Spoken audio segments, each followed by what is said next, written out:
Namaste and welcome back to my channel Bareval Rashmi. Today video is happy homemaking today. हम daily life में कितनी सारी problem को face करते हैं, इतनी सारी प्रॉब्लम के साथ हम डेली टू डेली फेस करते हैं और धीरे धीरे अपनी प्रॉब्लम को हम प्रॉब्लम ही नहीं समझते।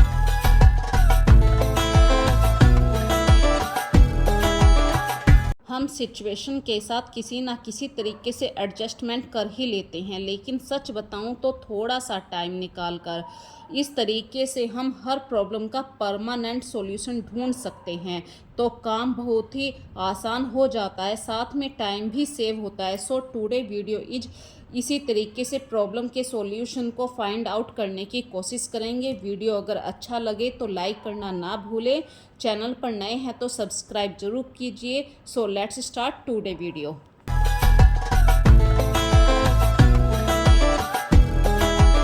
यदि आप ये सोच रहे हैं कि हम काम को कहाँ से स्टार्ट करें, तो सबसे पहला काम आप अपने बेडरूम से ही स्टार्ट कीजिए, क्योंकि जब बच्चे स्कूल चले जाते हैं, हस्बैंड ऑफिस चले जाते हैं, तभी आप एक तसल्ली से अपने घर के काम पूरा कर पाएंगे। अदरवाइज़ कुछ ना कुछ ऐसा रहता है कि बच्चों ने आवाज़ दी, हस्बैंड ने आवाज़ दी और आपका पूरा फोकस काम पर नहीं रहेगा। यदि आप अपने बेडरूम में कम से कम सामान रखते हैं तो आपको क्लीनिंग करने में भी आसानी होती है। और जब भी आप बेड को लगाएं, अपने मैट्रेस को उठाकर ही लगाएं। यदि आपको बेडशीट चेंज नहीं करनी है तो उसे अच्छे तरीके से झाड़ के लगाएं, ताकि सारी क्रीज निकल जाएं, सिलवटें निकल जाएं। और यदि आपको बेडशीट चेंज करनी है तो गद्दों के नीचे उठाकर अच्छी तरीके से दबाएं, और इस तरीके से दबाएं कि बच्चे भी बैठें या कोई बड़ा भी बैठे और जब वो उठे तो उसके साथ बेडशीट ना खिसके। यदि आप छोटी छोटी सी बातों को ध्यान में रखते हैं तो आपका एक बार का करा हुआ काम काफ़ी लंबे समय तक टिकावा रहता है।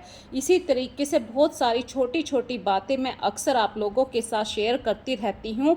और जब भी आप बेडशीट चेंज करें, ये ध्यान रखिए कि जो भी मैचिंग पिलो हैं उन्हीं का यूज़ करें। अदरवाइज़ आपने देखा होगा कि हम बेडशीट लगा लेते हैं और दूसरे कलर के हम पिलो कवर यूज़ कर लेते हैं। तो ये छोटी सी बात है, लेकिन अच्छी नहीं लगती है अपने घर को मेंटेन करने के लिए। इसी हिसाब से जब हम अपने बच्चों की स्टडी टेबल को साफ कर रहे होते हैं तो अक्सर हम इधर की उधर किताबें कर देते हैं, क्योंकि हमें नहीं पता होता जब बच्चे बड़े होने लगते हैं उनकी बहुत छोटे छोटे से नोट्स भी होते हैं। और जब आपके घर में दो बच्चे एक साथ पढ़ रहे होते हैं तो उनकी किताबों को कभी भी मिक्स मत कीजिए। किचन से जुड़े हुए कुछ हैक भी आप लोगों के साथ शेयर करूंगी। जब भी आप आटा लगाएं, सुबह हो या शाम हो, कोशिश कीजिए उतना ही आटा लगाएं। अदरवाइज़ फालतू लगा रहे हैं तो उसे टाइट कंटेनर में रखिए और रोटी सेकने से आधा घंटे या 10-15 मिनट पहले आप आटे को लगा कर रख दीजिए। इससे जब आप रोटी बनाएंगे तो बहुत ही मुलायम रोटी बनेगी। और अक्सर हमारी फैमिली में ऐसा भी कभी कभी होता है कि एक बंदे को पूरी खानी है और एक बंदे को पूरी नहीं खानी है। तब किया जाए, तो जब आप आटे को एक अच्छी फॉर्म में गूंथ के रख देते हैं तो उस आटे से आप चाहे रोटी सेके या पूरी बनाइए, रोटी पे कोई फ़र्क नहीं पड़ता, उल्टा स्वाद ही आना शुरू हो जाता है। तो देखिए, मेरे घर में मेरे हस्बैंड ने कहा कि मैं रोटी ही खाऊंगा, मैं पूरी नहीं खाऊंगा। और हमारे यहाँ पर गणेश चतुर्थी का त्यौहार हम मना रहे हैं। तो फ्रेंड्स देखिए, गणेश जी के आगमन पर कल मैंने हलवा पूरी बनाया था और आज मैं बना रही हूँ खीर पूरी। तो खीर पूरी बनाने के लिए मैंने अलग से आटा नहीं लगाया है, उसी आटे में थोड़ा सा मतलब पलेथन के साथ मैंने पूरी शेप में पूरी को बेला है और गरम तेल में पूरी को फ्राई कर दिया। तो इस तरीके से यदि हम आटे को अच्छी तरीके से गूंथ लेते हैं तो हमारा काम थोड़ा सा आसान ही होता है, ना कि परेशानी हमें बढ़ जाती है। तो जब भी मैं किचन में काम करती हूँ तो सोचा करती हूँ कि सबकी पसंद का ध्यान रख सकूँ।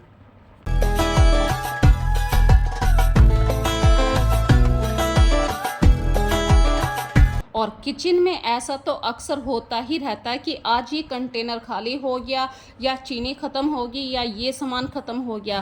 तो जब आप अपनी ग्रोसरी को मंगवाया करें, ये तो आप लोगों को पता ही है भाई, इतने सालों से हम काम कर रहे हैं अपने किचन में कि क्या ग्रोसरी ख़त्म होने वाली है। पहले ग्रोसरी को चेक ज़रूर कर लीजिए।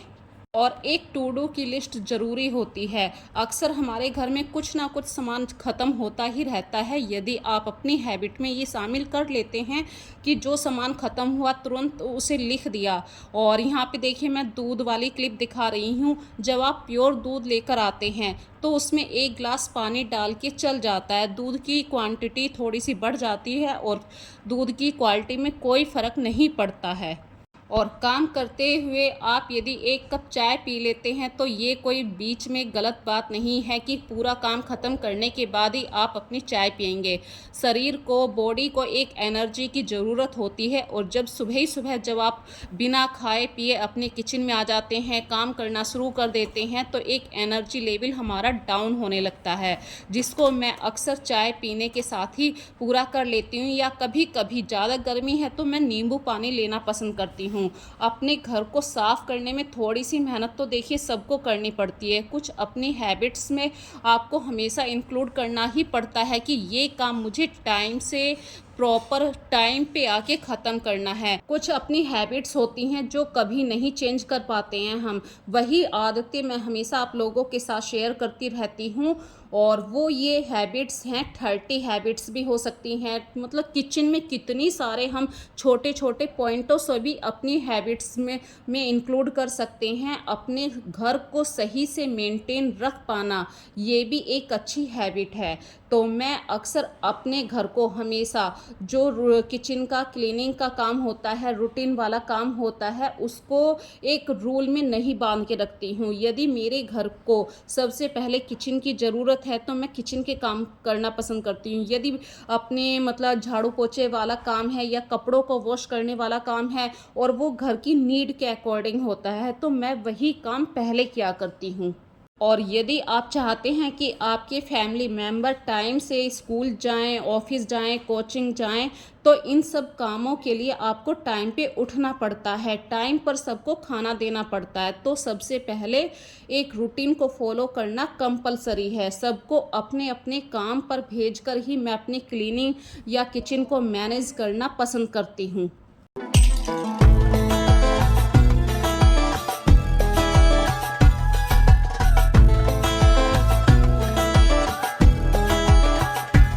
यदि आप अपनी हैबिट में एक चीज़ हमेशा के लिए शामिल कर लेते हैं कि चाहे कुछ भी हो, जब भी मैं अपनी किचन को साफ़ करूँगी तो पूरा डीपली साफ़ करना है।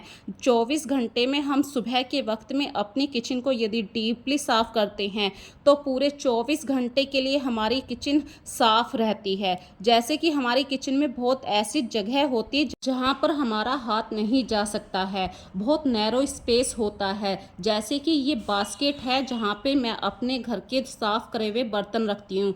तो जो काउंटर है, काउंटर और बास्केट में बिल्कुल भी गैप नहीं है, सिर्फ 2 इंची गैप है।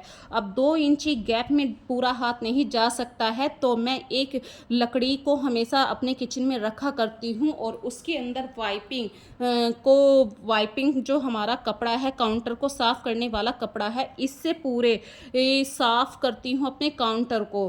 बास्केट के नीचे तक उस लकड़ी की हेल्प से मैं अपने काउंटर को साफ करती हूँ। और दिन में एक बार तो जहाँ पे आप बर्तन रखते हैं उस हैंगर को, उस बास्केट को साफ कीजिए, क्योंकि एक ये ऐसा बास्केट है, ये इतना बड़ा हैंगर होता है, इसको डेली तो आप गिलास की तरह साफ नहीं कर सकते हैं, पर हाँ 2-3 महीने में दिवाली की सफाई के आसपास ज़रूर साफ करते हैं। पर अदरवाइज़ डेली आप एक कपड़ा ज़रूर इस पे लगा दीजिए। तो आपकी ये छोटी छोटी सी हैबिट से आपका किचन काउंटर टॉप हमेशा साफ रहेगा।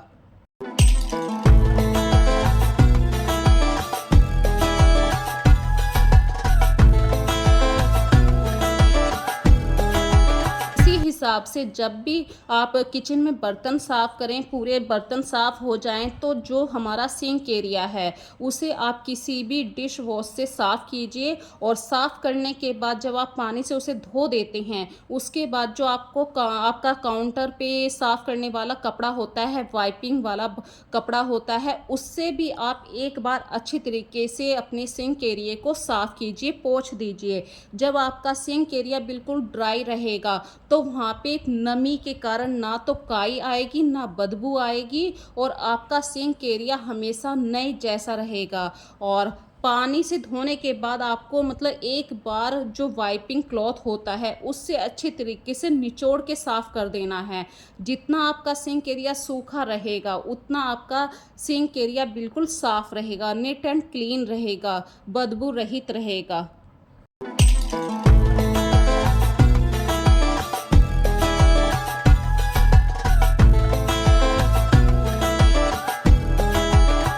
और हम अपने घर को साफ़ करने के लिए देखिए कितने सारे आइडियाज़ हमेशा यूज़ करते हैं, नए नए तरीके अपनाते हैं, नई नई कोशिश करते रहते हैं, जो हम अक्सर 100% 100 कामयाब भी होते हैं अपने घर को साफ़ रखने के लिए।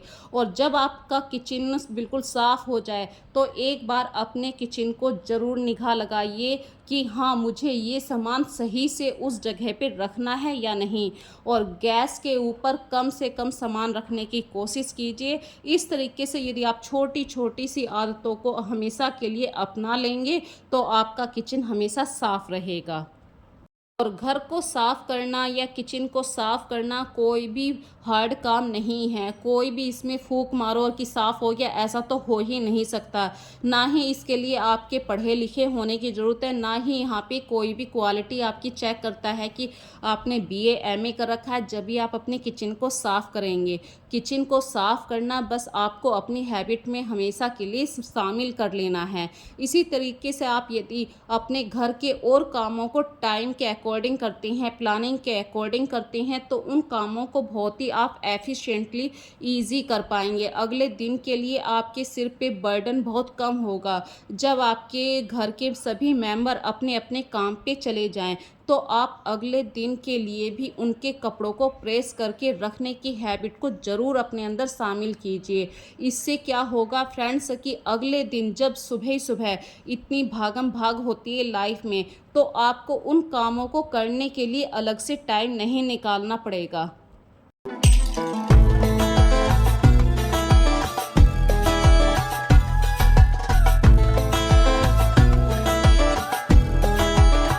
और मैं अक्सर अपने बच्चों की ड्रेस को, अपने हस्बैंड के जो ऑफिस वाले कपड़े हैं, मैं खुद ही प्रेस क्या करती हूँ। बाहर मैं बाय चांस जब हमारे घर में लाइट नहीं होती है, मैं जब भी बाहर भेजा करती हूँ। और एक और हैबिट मैंने हमेशा के लिए अपनी लाइफ में शामिल कर रखा है। आपके घर में जब भी नए कपड़े आएँ, पहली बात तो आप उन्हें देख कर लाए कि उनकी क्वालिटी सही है, वो सही बंदे को आएंगे, उनका साइज सही है। और जब आप बिल्कुल एक फ़िक्स बंदे के नाम से फ़िक्स चीज़ लाते हैं तो उसको जब भी आप यूज़ कीजिए, पहनिए जब उसको आप वॉश कर लीजिए। इससे क्या होता है, आपके अंदर एक हाइजीन की हैबिट मेंटेन होती है। और दूसरी बात, हम ऐसे कपड़ों को कभी नहीं पहनेंगे या नहीं पहनने चाहिए हमें कि जो कपड़े चाहे पैकेट वाले हों या बिना पैकेट के हों, इनमें बैक्टीरिया अक्सर रहते हैं। और यदि आप स्किन एलर्जी आपको है तो आपको ये बातें हमेशा ध्यान रखना पड़ेगा कि आप हमेशा उन कपड़ों को धोकर ही पहनें। और यहाँ पे फ्रेंड्स, मैंने एक रूटीन को फॉलो करते हुए जब मेरी किचन साफ़ हो चुकी है, बेड भी साफ़ हो गया, घर के सभी मेंबर अपने अपने काम पे चले गए, तो मैंने अपने तीसरे फ्लोर पे आके जो काम मुझे फर्स्ट प्रायोरिटी पे यहाँ पे करना था, जैसे कि कपड़ों को मशीन में डालने का काम, और इतनी देर में मैं अपने टाइम का यूज़ करते हुए पूरी छत को साफ़ करने के लिए लग जाती हूँ। क्योंकि जहाँ पे आप अपने प्लांट्स को रखते हैं वहाँ पे बहुत छोटी छोटी सी पत्तियाँ हैं, मिट्टी है, ये सब चीज़ें गिर ही जाती हैं और छत गंदी रहने लगती है।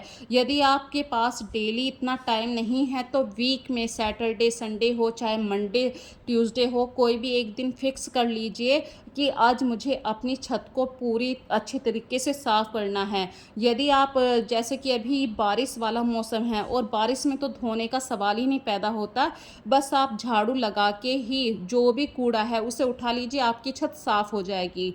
और यहाँ पे मैं छोटा सा पॉइंट आप लोगों के साथ शेयर कर रही हूँ, जब हम प्लांट्स के एरिए में झाड़ू लगाते हैं तो जो पत्तियों वाला मोटा मोटा सा कूड़ा है उसे आप अलग करिए और जो मिट्टी है उसे वापस किसी गमले के अंदर डाल दीजिए। इससे जो मिट्टी गमले से बाहर आई है वो मिट्टी भी आपकी वापस गमले में चली जाएगी।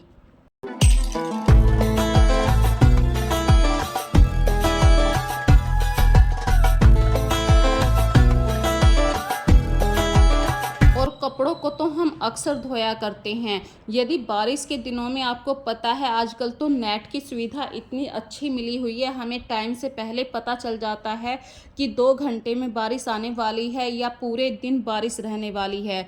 इतने अच्छे अच्छे ऐप आने लगे हैं। मैं किसी का प्रचार नहीं कर रही हूँ फ्रेंड्स, बस अपनी नॉलेज को आपको हमेशा बढ़ाना है। यदि आप लोग नहीं जानते हैं तो बच्चों से आप ज़रूर सीखिए। मैं ये बात इसलिए कह रही हूँ, अपने आप को हमेशा लर्निंग की हैबिट में ज़रूर रखना चाहिए। यदि आप कोई चीज़ नहीं जानते हैं तो बच्चों से सीखिए, अपने हस्बैंड से पूछिए कि भाई ये चीज़ मुझे ये ऐप खोलना है।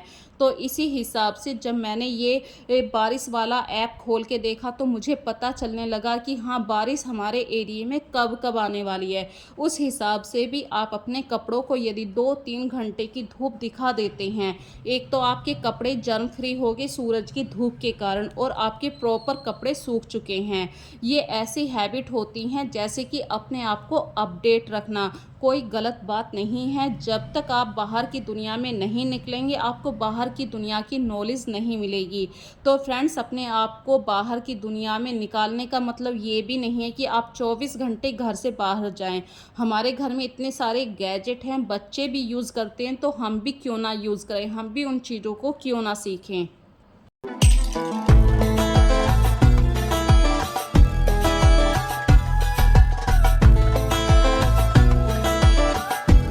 ऐसे ही आपको न्यूज़पेपर पढ़ के भी अपनी नॉलेज को हमेशा बढ़ाना चाहिए, चाहे न्यूज़पेपर हिंदी का हो इंग्लिश का हो। और यहाँ पे एक छोटी सी बात मैं भूल गई, जैसे ही आपके कपड़े सूख जाएं तुरंत उन्हें फोल्ड करने की हैबिट शामिल कीजिए। इससे आपके जो कुछ ऐसे कपड़े होते हैं जिन्हें प्रेस करने की ज़रूरत नहीं है, प्योर कॉटन के कपड़े होते हैं, जैसे ही आप तार से उतार के लेके आते हैं उनमें एक भी सिलवटें नहीं होती हैं।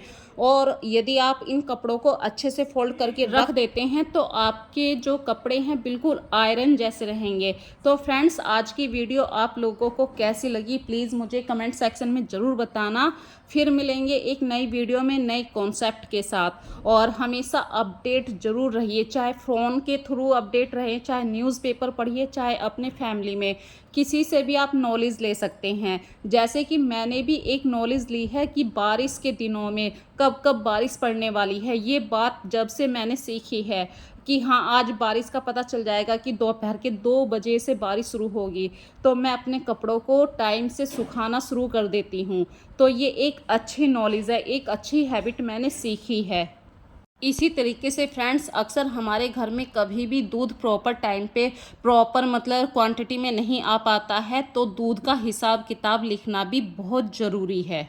ऐसी ही कुछ हैबिट्स हमेशा आप लोगों के साथ ज़रूर शेयर करती रहूँगी। सो फ्रेंड्स, फिर मिलेंगे एक नई वीडियो में नए कॉन्सेप्ट के साथ। तब तक के लिए फ्रेंड्स, बाय बाय।